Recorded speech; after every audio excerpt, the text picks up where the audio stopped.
Hi everyone, this is Deborah. Today's video is for the girls again. When it comes to relationships, either whether or not you're married or you're engaged or you're just shacking up with somebody, do not make it difficult for you to leave that relationship if that time ever comes to fruition.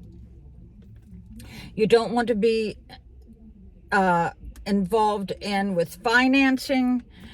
You don't want to co-sign. And when you have children with this person, you are making it extremely difficult to get away from a toxic relationship, because when you have children with somebody, unless you get full custody, you're always going to be involved with that person. So if you are not getting along with the person you're with, don't have any babies. Don't have any more babies, okay? Don't make it a hornet's nest for yourself if you need to leave. You need to have no strings attached. You need a clean break. If you have, I know this happened to one of my sisters. She worked very hard the last 15 years of her life. Her husband did not work during that time. She supported the family, but when he left, the house was in his name and he never made the payments and she lost it. If you are living with a guy, or if you're married to a guy, he should put you on the deed so that wouldn't happen. Because her situation was just the opposite.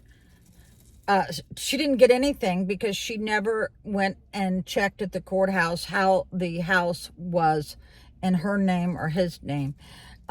So yeah, that was very, very sad. She actually watched her house be sold on the courthouse steps because he was that much of an ass. And here she had been the one that supported him during his disability.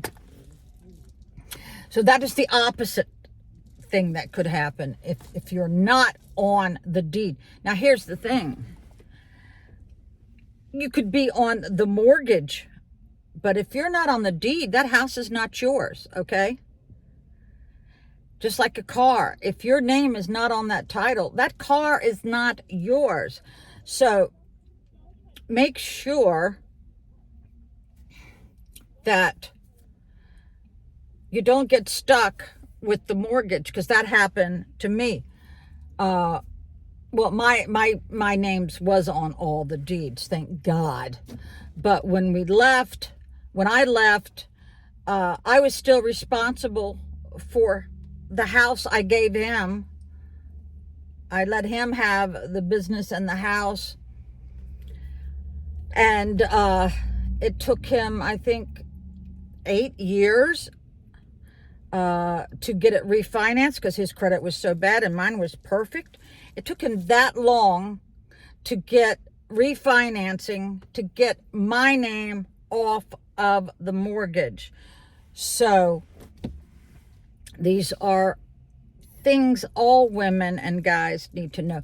And if you inherit money, if you commingle those funds, your spouse is eligible to get it. Don't commingle the funds. Keep it separate if you ever get, an inheritance. And as long as you do that, you don't have to share it with the other person, right?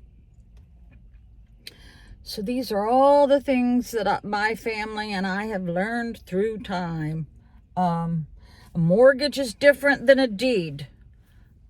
I think that's what helped me so much when I got my real estate license, that I learned all these things that most women do not know. Knowledge is power.